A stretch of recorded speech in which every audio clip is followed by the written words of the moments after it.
What is going on, everybody? Welcome back into the Fantasy Coaches Podcast. I am your guys' host, everyone, Coach Steve. We have another fantastic episode for you guys today.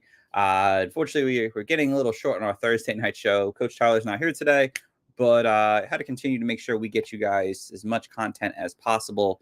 We appreciate you guys always listening in, so we want to make sure we give you guys the advice to help you win your Week 8. So we're going to go through the motions as always. We've got another new format. I like changing things up there, giving you guys different ways to see fantasy football in a whole.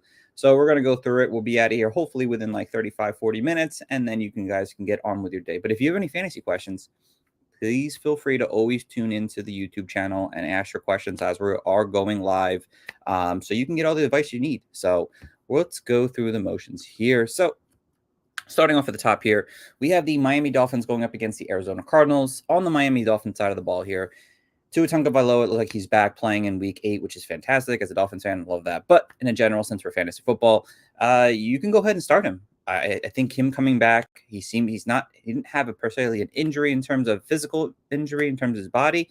It's just the mind, and he passed all his tests and concussion protocols, and he's ready to go. So you want to start Tua Tagovailoa up Week 1 of his return to the NFL field here. And that boosts the entire Dolphins offense. Devon Achane has RB1 upside. Raheem Mostert, they continue to want to run the ball a little bit here. He has flexible appeal as an RB3. If you're looking for an RB this week, you're kind of stuck with the situation you have at running back. Raheem Mostert's a great play for that. And then we're back. Tyreek Hill, Jalen Waddle. Tyreek Hill kind of returns to that wide receiver 1 value here with Tua back on the field here. We saw a lot of good things at practice this coming week here where him and Tua were on point with their throws, with their connection. You want to go back to Tyreek Hill as a top option. Jalen Waddle, low-end wide receiver 2. I think that, from what we saw this season here, hasn't been good for Waddle, but deserves to be right back up on top here as a wide receiver 2 value player. Jonnu Smith has been playing well the last few weeks, has that kind of tight end 2 approach. If you're looking for a tight end this week, a streaming tight end, I am a little concerned with Tua coming back, though, if he continues to look towards a tight end as the backup quarterbacks have since he's been out. But Miami's offense is kind of back on track, hopefully, for fantasy football this week. Over to the Arizona Cardinals side, Kyler Murray, QB1, solid QB1 against the Dolphins here. His rushing floor makes him a dangerous threat for fantasy football, and hopefully Miami's defense will be tested a little bit today. They haven't had the toughest matchups to go against this season so far, so Kyler Murray should be able to produce in this game here. James Conner, Miami's run defense has been terrible. James Conner probably deserves to even be considered as an RB1 for fantasy football this week here. He should see a big workload. We saw him have a big workload last week, but James Conner should be a start and forget kind of RB1 for Week 8. Over to the wide receivers. Now, Marvin Harrison Jr. has been a little disappointing for fantasy football. Obviously, he hasn't really had many great games, especially, the last few weeks here now. He's been very average at best, and not even average. He has been not start-worthy to be for fantasy football. Miami is dealing with some issues on their secondary with some injuries and things like that. So I wouldn't say Marvin Harrison is a, must-start option, but I think he still provides low-end wide receiver 2 numbers for fantasy football. I do expect this game to be kind of higher scoring with the Dolphins' offense kind of getting back on track, forcing the Cardinals to kind of have to throw the ball a little bit more. So Harrison should be a decent, low-end wide receiver 2 flex play. Michael Wilson, wide receiver 5 at best. Probably needs a touchdown to have a good fantasy day. Trey McBride, he's got a tough matchup. Miami's been really good against tight ends this year, but mid tight end 1 should be pretty fine for fantasy football. Shouldn't have any issues with him in your starting lineup this week here. New York Jets versus the New England Patriots. For the Jets side of the ball here, again, last time Jets destroyed the Patriots, but I don't know if that's good to see the same exact things going into this week here. Coming off a short week, Thursday Night Football can be a little more unpredictable when it comes to looking at the numbers. Aaron Rodgers, low-end QB2. I'm not expecting him to, have a really strong game here. I know that Monte Adams is there now and everything like that, but the Patriots defense is still pretty strong here, and giving him more of a week to rest. I think Aaron Rodgers isn't a quarterback you want to start in 1 QB leagues, but he's a fine QB2 in Superflex leagues. Breece Hall, RB1. This new offense is running through Breece Hall. He's playing a lot more now. Hall is seeing a big target share in the passing game now. Hall is a must-start RB1. Braylon Allen, he was looking towards potentially being like a flex option. stay away from him. He's just a handcuff at this point. Garrett Wilson, Devontae Adams, they're both wide receiver 2s in this game here. I think that their ceiling is capped with both of them being on the field. I don't think Aaron Rodgers can make them both wide receiver 1s at his stage of his career at this point, unfortunately. I do have Adams slightly higher than Garrett Wilson this week in fantasy football, just because of the connection him and Rodgers do have. But both mid wide receiver 2s.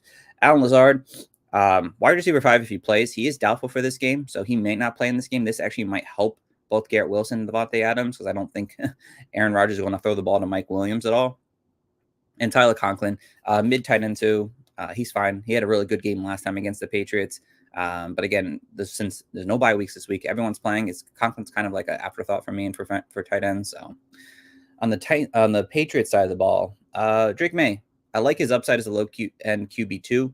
I do like him better than Rodgers this week here. Patriots defense, the Jets defense, yes, again, Hassan Reddick back, but I'm still concerned about them overall for fantasy. I'm not really thinking that the Jets defense is all that great still. They haven't been all that. They kind of struggled the last few weeks here now. I think Drake May has shown us in just 2 games that he has proven to be a really good asset for fantasy. Ramondre Stevenson, he looks like he's healthy, ready to go once again. I am concerned with the injury concerns with him. If he kind of gets banged up in this game, do they kind of go towards Antonio Gibson? Do they go towards Jermichael Hasty? He's a high-end RB3. I'm not overly thrilled with Stevenson. I'm just concerned away the usage that we saw last week for fantasy with him. Demario Douglas, decent flex, mid wide receiver 4. And this could be a low rating for him, unfortunately. I think last week everyone might be a little discouraged with him, but Demario Douglas was sick last week. I think he has a connection with Drake May, so Douglas should be fine in this game. Kayshon Boutte, I know there's been a lot of issues with him. Wanting the ball more. For me, in a normal league, 12-man league, he's probably a sit, but in deeper man leagues, there's potential for him to have maybe a decent outing. And obviously this offense runs through Hunter Henry, and Hunter Henry is a solid low-end tight end 1 for fantasy this week. Over to the Eagles versus the Bengals this week. On the Eagles side of the ball, Jalen Hurts, QB1. Bengals have a lot of rushing to mobile quarterbacks this year here. Jalen Hurts should see a high rushing output for his game this week. Saquon Barkley, again, the matchup's okay, but Saquon has been amazing for the Eagles this coming season, and the Bengals allow a lot of rushing touchdowns this year. Saquon should find himself in the end zone for us in Week 8. A.J. Brown, wide receiver 1, has been that ever since he's played on the field this year. Even, again, when he hasn't been on the field, it sucks. But when he's been on the field, he's given us wide receiver 1 numbers, and you should continue to move that way with A.J. Brown. Now, Devonta Smith, people are concerned with last week's game, but I wouldn't be too concerned. Jalen Hurts only threw the ball so much last week. I think that this week we're going to see a little bit more of a shootout between the Eagles and the Bengals. So Devonta Smith should kind of bounce back to that more mid wide receiver 2 option for us in fantasy. And Dallas Goedert is out. So Grant Calcaterra, there's some sleeper appeal. Bengals have been pretty bad against tight ends this year. And Calcaterra could end up being kind of a sleeper tight end for us in fantasy this week again. But unfortunately, everyone's playing and all the top tight ends have decent matchups. So it's kind of hard to want to go after, Grant as a sleeper, but he is kind of a sleeper this week. On the Bengals side of the ball, Joe Burrow, mid QB1, should be great in this matchup against the Eagles. The secondary is still a work in progress with them. Chase Brown and Zach Moss, I'm not really thrilled to start either one of these guys in my lineup. Chase Brown has been really good the last few weeks, but the Bengals also have been winning the last few weeks here. I don't think they have such an easy matchup against the Eagles this week. I think the Eagles can be a team that they are behind against. So Chase Brown, his usage on the ground could be minimized, and they could move towards Zach Moss in terms of his ability as a pass blocker and passing down running back. So I do have Chase Brown a little bit more down than normal, and I think Zach Moss has some potential to get some targets in this game here. But again, both running backs I'm not really thrilled to start. I am thrilled to start Jamar Chase and T. Higgins, even though T. Higgins did pop up on the injury report with a quad injury.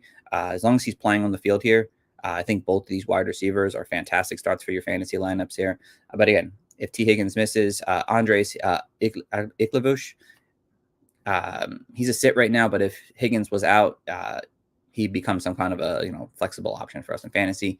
Mike Gesicki, tight ends of the Bengals, sit. They haven't really been involved in this offense since T. Higgins has been back, and Eagles have been really good against tight ends this year. So Mike Gesicki, Wouldn't even consider him a potential start for us in fantasy.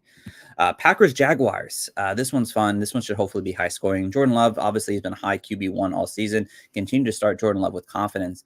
Josh Jacobs, you would assume that this matchup is really good, but the Jaguars have been really good at stopping rushing yards this coming season. They get beat in the receiving game in the backfield, and they have allowed at least 40 yards or more to opposing backfields this season. So Josh Jacobs needs to get that receiving work to actually end up having a really strong game, I think, and probably a touchdown too. He's more of a mid RB2. Emmanuel Wilson, again, positive game script. He might have some value in this game. He's a guy who has breakaway speed and kind of can make a change of pace play that runs 30 yards pretty easily. Jaden Reed, low end wide receiver 1. I'm going back to him. Bad week last week, but I'm still confident in his play. Romeo Doubs, high end wide receiver 3 flex play. Again, he's been so involved since his little concerns about his usage in the offense, and now he's back, and it seems like they're giving him the ball as much as possible. Christian Watson and Dontavian Wicks, they're kind of boom or bust plays for me. Like last week, it was Watson had the bust, Wicks had the boom. It could be the flop this week easily. So like you start those guys with risk, and again, you have to take the good with the bad in the good and bad weeks. Unfortunately, Tucker Kraft, solid mid tight end 1 for fantasy. On the Jag side of the ball, Trevor Lawrence, 11 QB2 is a tough matchup. And even though they're home this week, I'm not really thrilled to start Trevor Lawrence. He's only had like 2 decent games this season here.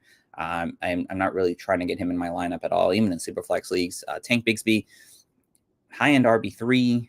Again, I think he might be limited because the Jaguars are likely going to be behind in this game here. So we've seen this, that where if the Jaguars behind, Tank Bigsby kind of gets lost in the fold because unfortunately he doesn't have any receiving value.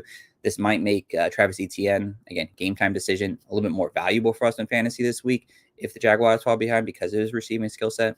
If Etienne is out, Ernest Johnson becomes somewhat of a sleeper option at running back. Wide receiver, Brian Thomas Jr., high-end wide receiver too. I mean, he's been fantastic even in bad matchups. Like he's someone that you have to start in your lineups this week here. He should be really good even going against Jair Alexander. I have full confidence in Brian Thomas. Christian Kirk, kind of a risky wide receiver 4. Not really too thrilled with his play in this matchup. He's really been inconsistent for us in fantasy football. Again, and negative game script might get him some decent usage. Gabe Davis, it's really hard to trust Gabe Davis. He's had a decent game last week or so, but like it's hard to get him in your lineup. And Evan Ingram, this is the bounce back game, I think, for Evan Ingram this week. Mid tight end 1. I think the team will be behind, and they're going to have to throw the ball, and Ingram will see plenty of opportunity over the middle of the field. So Ingram, get him back in your starting lineups. Next game, Titans-Lions here. It seems like Mason Rudolph is going to start. Will Levis has not been ruled out yet at all. But either or, I mean, you're not starting either quarterback for the Titans. They're QB3s. Lions have picked off a quarterback in every game this year. Tony Pollard, Tajay Spears questionable. I don't think he plays, but this is a tough matchup too. Lions are getting a little bit more healthier on defense here. Tony Pollard, low end RB2. Mason Rudolph really didn't target him in the receiving game. And again, if without Will Levis on the field, I think Tony Pollard struggled in the receiving game. So I'm not really thrilled to start Tony Pollard this week in a tough matchup on the road. Calvin Ridley, I think this could be the week. I've said that like last week, unfortunately, but mid wide receiver 3 flex option. I think without DeAndre Hopkins there, the targets, he's had a lot of targets, but I think this could be the week where he kind of bounces back. Lions secondary has been struggling against wide receivers this year and has allowed opposing wide receiver 1s to produce. And I know Calvin Ridley's been hard to trust, but this could be the week for him. Tyler Boyd, low end wide receiver 5, better in deep man leagues. I mean, maybe he sees a big target share without Hopkins on the field now. He becomes more of a potential option for flex play, but no, I can't trust him just at the 1 week so far. And Chico Conqua, sit. I know we had a good week with Mason last week, but the Lions have been really good against tight ends this year. It's really hard to want to trust him in this matchup. On the Detroit Lions side of the ball, I think Jared Goff's more of a mid QB2. I don't expect that the Lions are going to have to throw the ball as much as how bad the Titans offense is. And this could be a game where they kind of just run away with the ball. And Goff, he finishes with like 250 yards, but maybe 1 touchdown, maybe 0 touchdowns. And it all goes to the running backs, unfortunately. And that's kind of gives me concerns with Jared Goff this week. Jahmyr Gibbs, David Montgomery, high-end RB2, low-end RB2. They're both solid, really, options. Oh, we have a question in the chat though from Sebastian. Let me answer that real quick. Hey, Sebastian, if you had Tank Dell and Brock Purdy, would you trade them for Jordan Love and Jameson Williams? Absolutely, I would. Tank Dell has obviously not stepped up completely with Nico Collins out, and Nico Collins will be back hopefully in 2 more weeks. Brock Purdy has had one good game this year, and Jordan Love has been fantastic this season. I'm going to continue to start him with confidence as a QB1 rest of the season right now. And Jameson Williams, you don't have him for 2 games, but he'll be back and he'll be able to, get back on the field. And it's more for him. It's more just rest. He gets a couple weeks rest, and he'll be able to kind of bounce back and should be good for fantasy moving forward. So, yeah, I like that trade, Sebastian. But back to this Lions matchup here. Both Gibbs and Montgomery are solid running backs to start this week. Amon Brown, mid wide receiver 1. Titans have been bad against slot wide receivers this year. St. Brown should eat without Jameson Williams on the field. Cleve Raymond and Tim Patrick, they will see a boost. It's hard to tell which one will probably see the better workload in this offense. I don't expect the Lions have to throw the ball that much. It probably will be Raymond, who plays out of slot sometimes. But I don't really want to trust either one in fantasy right now. Sam Laporta, low end tight end 1. A lot of people might think this is a big bounce back for him without Jameson Williams on the field, but Jameson Williams last 4 weeks is only averaging like 3 targets a game. So I don't really see Sam Laporta seeing like 8 or 9 targets in this game because Jameson Williams is out, because they're just not using Jameson Williams with high targets, and they're not using Sam Laporta with high targets either. So I don't think Sam Laporta is going to see a big game, but he should hopefully see a more improved game this week. Titans have been average at best against tight ends. So next game is Falcons Buccaneers. Kirk Cousins, mid QB1. He had a fantastic game against them last time. I don't think he's going to do that with 4 touchdowns again, but 2 touchdowns and 250 yards should be pretty good. Bijan Robinson, low end RB1. He's pretty much a lock for your running back slot. Tyler Algier, high end RB4. This could be a game where the Falcons get ahead because the Buccaneers offense maybe is not that good now without their top players. So Algier has been getting a lot of work in this Falcons offense. Drake London, mid wide receiver 1. Bucks have allowed a opposing wide receiver 1 to perform at a high rate, and Drake London did that last time. Mooney, solid flex wide receiver 3. Ray McLeod, deep play at best in deeper man leagues, and Kyle Pitts has been really good the last few weeks now. Mid tight end 1. Again, Buccaneers have allowed decent production to tight ends this year, and Kyle Pitts did decent against them last time, so you start Kyle Pitts this week. On the Bucs side of the ball, I still have Baker as a low in QB1. I still believe in the talent that Baker offers. He has that swagger mentality that he's going to find ways to get the ball, and even without his top players last week, he was able to find high passing yardage and able to still score touchdowns. So it will be key on having those running backs and obviously the other players that are on the field here. Speaking of the backfield, Rachaad White, low end RB2. I think the passing buy-in will be there. We kind of saw last week. It's like, Rachaad White's still involved in this offense, and he's going to continue to be involved in this offense here. So Rachaad White should still be a solid RB2 for us in fantasy. Bucky Irving, mid RB3. Injury concerns with his injury he's dealing with right now. If he does play, he's a decent play. Sean Tucker, he's a sit. Unless Irvin misses, then he becomes a very flexible option for us in fantasy. Fantasy expert. Rate this 10-man team: Hurts, Mason, Najee, Ken Walker, AJ Brown, DK, Wilson, Pitts. Bench is Charbonnet, Pearsall, JSN, May, Shakir, and Davis. I would say it's a solid B+. I'm a little concerned with our running backs, unfortunately, especially if CMC comes back next week. Mason will then become kind of unusable for fantasy football. So you're going to have like one less running back to worry about. I know Najee and Ken Walker has been fantastic, but Najee has been kind of up and down at times. Charbonnet is kind of like the handcuff to Ken Walker, and then Ray Davis is obviously more of a handcuff than a consistent RB play there. So he's solid. I think I'd say B. B's a solid play for that. It should probably be a pretty good team there. I think there's a lot of upside, a lot of Seattle players, which can be concerning. Have too many Seattle players on one team. So back to this Buccaneers offense here. Jalen McMillan. I like Jalen McMillan. I was a high prospect on him. I liked him as a prospect. I think he was better than his counterpart who went in the second round, and Jalen Polk. Mid RB3 flex play. Sterling Shepard, high end wide receiver 5, risky flex play. It really just depends on who they put in the slot and who they use. That's what we're going to find out this week, obviously. Trey Palmer, I have him as a sit, but he has boom or bust appeal, if you want to say. The player I like in the passing game is Cade Otton. We saw it last week with 10 targets, 100 yards. Low end tight end 1, good play. He's actually probably more of a mid tight end 1 for me right now. He's someone that I really like. Falcons have been bad against tight ends this year, so I really like Kate Otten as a player last week. Yeah, he's 3-4, not bad. Hopefully, he can win this week here to kind of get back to 500. On the next game here, Ravens Browns. Lamar Jackson QB1. He's just been fantastic this year. His rushing upside is fantastic. Derrick Henry mid RB1. I know the Browns' run defense has been pretty good, but it hasn't stopped Derrick Henry from being a fantastic running back for us this year. So I like him. Justice Hill's more of a low end RB4. It depends on what kind of target share he gets this week here. That's what's been kind of making his fantasy value. If he sees 3 or 4 targets, he puts up decent numbers, but if he doesn't, it's kind of been mediocre. Zay Flowers, he's dealing with some injuries, but if he plays mid wide receiver 2, Rashad Bateman, high end wide receiver 5, it could be higher with Flowers out. I know he's been pretty good this season, but I'm still not convinced that this game will be completely high scoring. I'm hoping it will be, but I'm not convinced. So Bateman's kind of lower for me, but without Flowers, he kind of becomes more of a wide receiver 3 for us in fantasy. Mark Andrews, Isaiah Likely at tight ends, high end tight end 2, low end tight end 2. I'm not like saying that you have to start them this week at all.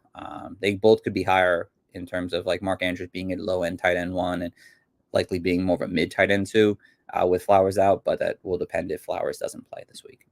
On the Browns side of the offense here, Jameis Winston, high-end QB2. I do like him as a sleeper in QB1 leagues this week here. Ravens have given up tons of production to fantasy quarterbacks this year, and I do like Jameis, even though he's got a messy touchdown-interception ratio for us in fantasy. Nick Chubb, no Jerome Ford this week. Still like a mid RB3. The rushing wasn't good. He happened to catch that touchdown last week here. Ravens have been really good at stopping fantasy running backs. Haven't allowed a running back over 50 yards this year. So I don't think Nick Chubb ends up having a great week. Deontay Foreman's a sit. Jerry Jeudy, wide receiver 4. Again, I'm okay with him as a potential risky flex. Cedric Tillman, another potential risky flex. Like, it just will depend on how well Jameis plays in this game here. What I really do like is David Njoku, who the Ravens have been terrible against tight ends this year. David Njoku, for me, is a top 4 tight end this week in fantasy football. I'd start him over Travis Kelce. I start him over Dalton Kincaid. Like, he should be through the roof for us in fantasy this week because the Ravens have been so bad against tight ends.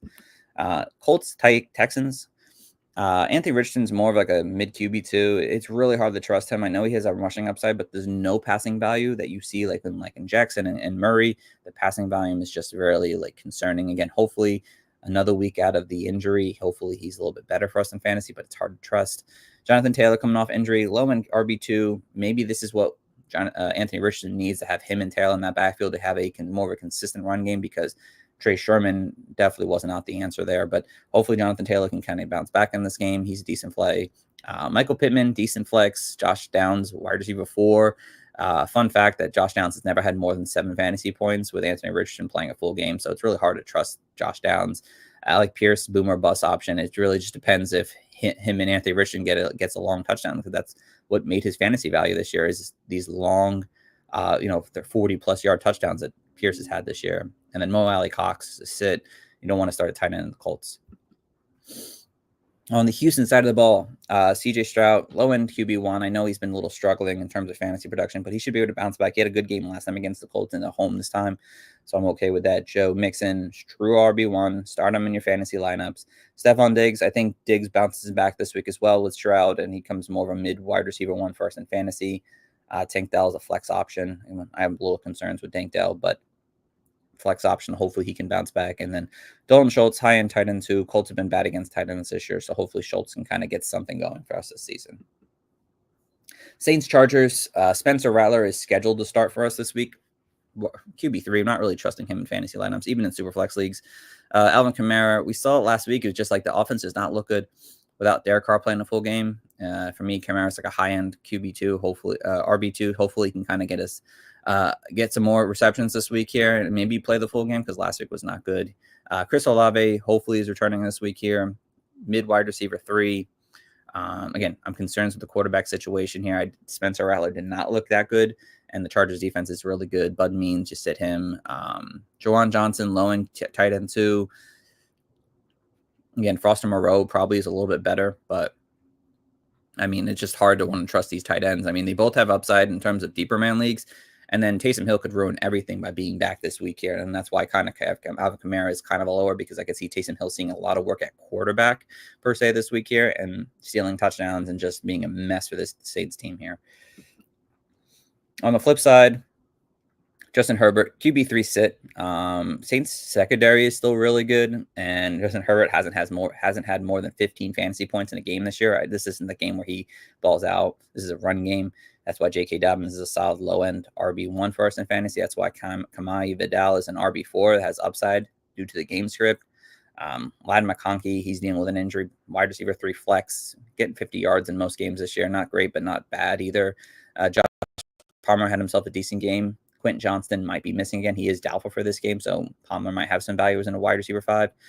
Will Disley's also dealing with injury, but he had a really solid game last week here, and kind of our sleeper tight end. Saints have been below average against tight ends this year. So Bills, Seahawks. We're going over to Josh Allen, QB1. Got to continue to start him as QB1 option. James Cook, mid RB2 here. Obviously, Ray Davis is seeing more work in this offense here the last few weeks after his big week 2 weeks ago. Mid RB4 here. Mari Cooper is the highest wide receiver I have for the Bills. I think he gets more work. He's not going to play just 36% of the snaps. I think you're going to look more of like a 60% share, and I do like that for him. So high-end wide receiver 2, Khalid Shakir. Solid flex option. He's going to get you 5 for 50 probably in most weeks here. Keon Coleman, boomer bust flex at best. I think he ends up having with a catch with 23 yards, or he ends up having 3 catches for 75 yards and a touchdown. That's kind of what you see out of him. And Don Kincaid, low end tight end 1. Seattle has been, again, not good against tight ends this year. So on the Seattle side of the ball, Geno Smith is more of a QB2, but Bill's secondary has been pretty solid this year. I'm not overly thrilled with Geno Smith this week, especially with DK Metcalf likely to miss out in this game. Ken Walker, RB1. Bill's run defense has not been good, and Ken Walker has been really good this year, especially in the passing game, and he might even see more opportunity if DK is out. Zach Charbonnet is mid RB4. That's only if he sees some receiving work in this offense here. Like I said, DK Metcalf is out. If he does play, he's still like a low-end wide receiver 2. JSN's like a high-end wide receiver 3. Tyler Lockett's a low-end, not RB3, but wide receiver 3. And no fan sleeper option this week, mid tight end 2. I think without DK Metcalf, no fan can end up having himself a really good week for fantasy. So next game here, Bears Commanders. Caleb Williams, a rookie coming off a bye, mid QB1. I like him a lot this week here. He was showing great progress coming in before this bye here. You got to start him in lineups this week. DeAndre Swift, really good game here coming from him. High-end RB2. It's the receiving work is what's going to really determine his value first in fantasy. Roshan Johnson, more of a low-end RB4. DJ Moore, he's my highest Bear this week, wide receiver 2 value. I don't think there's wide receiver 1 upside just yet, but high-end, but solid wide receiver 2 value. Keenan Allen, solid flex. Roma Dunze's a sit. Just not enough targets to go around, especially if Cole Kmet, who is a high-end tight end 2, ends up seeing a lot of targets in this game again. Just Roma Dunze is just not seeing enough work. So, but Cole Kmet, solid tight end 2. You could probably put him as a tight end 1, but I like him as a tight end 2 better. Commander side of the ball, Jaden Daniel plays. He's a QB1. Obviously, you have to start him. His rushing upside is amazing. If it's not Jaden Daniels, it's Marcus Mariota, who for me is more of a QB3. I really don't like him this week. This matchup is not as good as last week's, and the Bears' defense is much better. Brian Robinson, solid mid RB2. More than likely has a chance to score a touchdown in this game. Austin Eckler, high-end RB4. I don't really like him if Marcus Mariota plays as much. He probably is more of a sit if Marcus Mariota plays, but if Daniels plays, he's high-end 4. Terry McLaurin, for me, is a high-end wide receiver 3. I don't think he's a must-start option this week. I think it depends on who you have on your fantasy team. If Daniels doesn't play, if Daniels plays, he's probably locked for at least a flex play. But with Marcus Mariota, I do have concerns. Noah Brown's a sit. Zach Ertz is a sit. Bears have been really good against tight ends this year. Panthers, Broncos, you can pretty much say you could sit the whole Panthers offense. Bryce Young is back at quarterback. You sit him. Chuba Hubbard's a low-end RB2 at best. He's probably more of a 3. Jonathan Brooks may play in this game, the rookie. Probably going to sit him, not trusting him if he plays. Xavier Legette is our wide receiver 1 for this team. I don't like that, especially this week against the Broncos. Been really good against wide receivers. Sit Legette. Jonathan Mingo, David Moore, any of these like Panthers wide receivers you think are going to have a great week, I'm sitting them all. And Jentavian Sanders might be the only one you could consider as a tight end sleeper in deeper man leagues. He's had 60 yards in back-to-back games. Again, the Broncos are going to find a weakness. It's going to be their tight ends. And Sanders might end up having the best game. But again, I don't really want to trust any of these Panthers with Bryce Young at quarterback again. Show me again. That's a great question right here. Chase Brown or Chuba Hubbard this week. Really concerned about Hubbard this week, as am I. I think as long as Jonathan Brooks is out, I still probably want to start Chuba Hubbard because Hubbard is going to at least see the bulk of the work in that offense. It might not be pretty. He might have 15, 19 carries for like 85 yards. You're averaging like 4 yards a carry or some shit like that. But with Chase Brown, I don't expect the Bengals to be ahead. So I think Zach Moss does get a little bit more involved, and it becomes more of an even split compared to what we've seen the last 2 weeks where Chase Brown's had like a 60-30 split over Moss.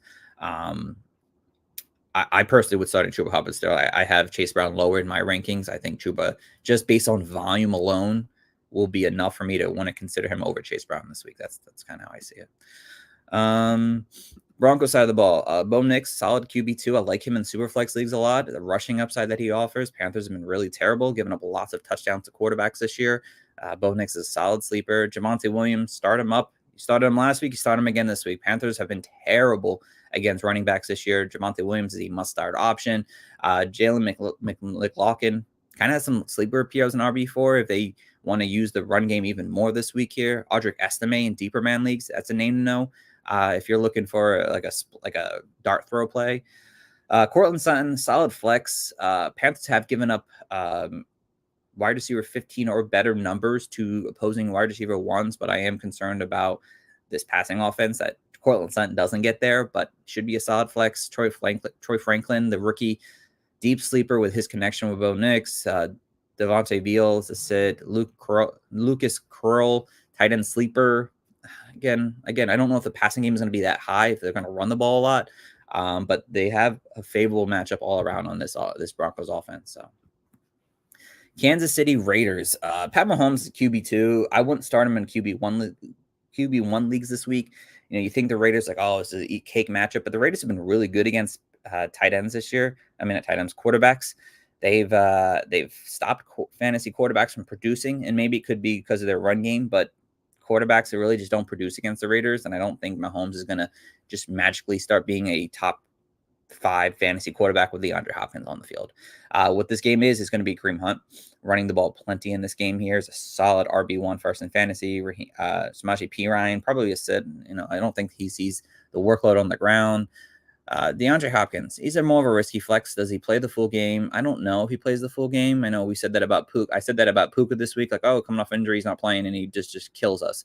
But Hopkins, I am a little concerned that he doesn't. He sees like 3 catches, not a big game for him in this first game playing as a Chief. Xavier Worthy's a flex option, a little boom or bust appeal with him.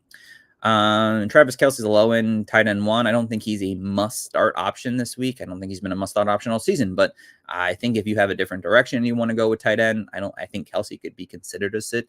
Again, Raiders have been good against tight ends this year as well, so I'm a little concerned with Kelce.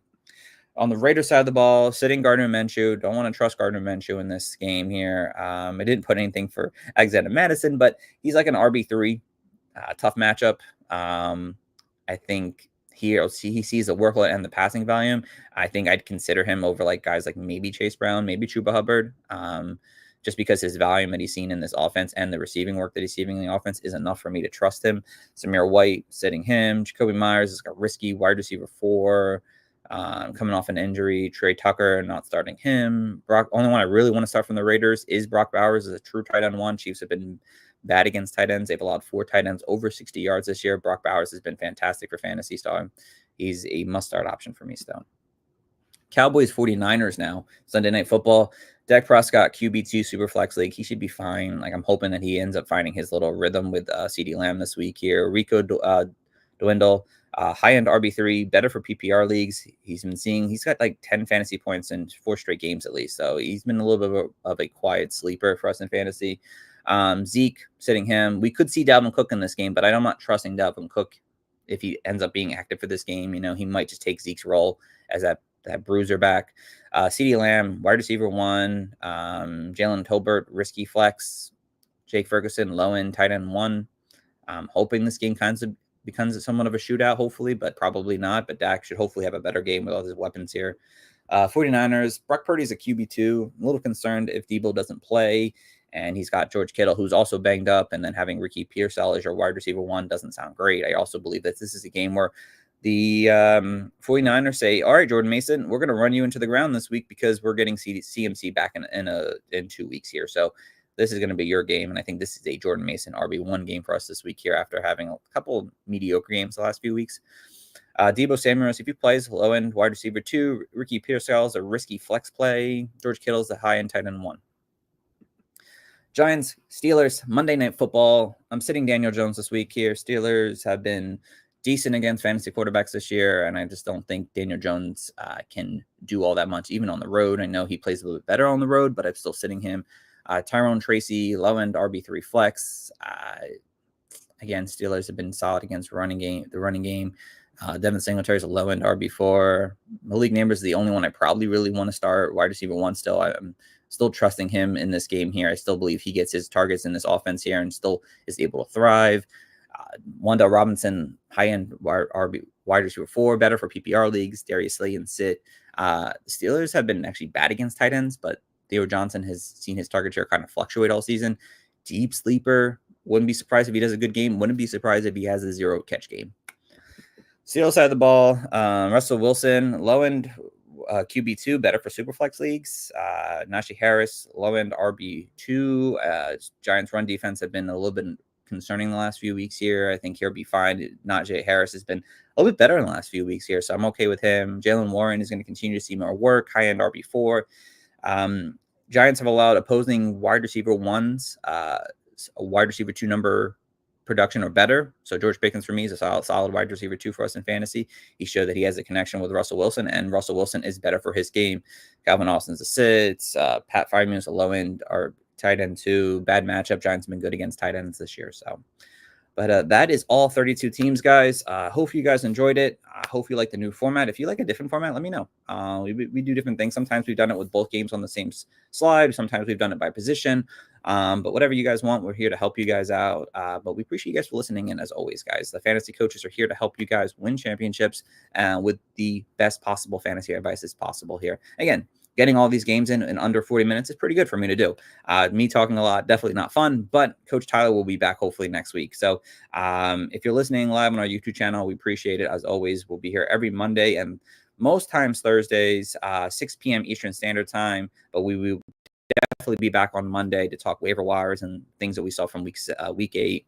Again, if you're listening on Spotify, Apple Podcasts, we appreciate you guys as well. Please leave your 5-star reviews. Give us a subscribe on YouTube channel. We'd really appreciate it. Just trying to make the best of our situation here. So we thank you guys all for listening in. Tune in until next time, everyone. And you guys all have a fantastic day now. Back to back is not far-fetched. We got a couple of Clark Kents. I've been feeling super duper. How the heck they know the future? Come with me, don't be a loser. Grass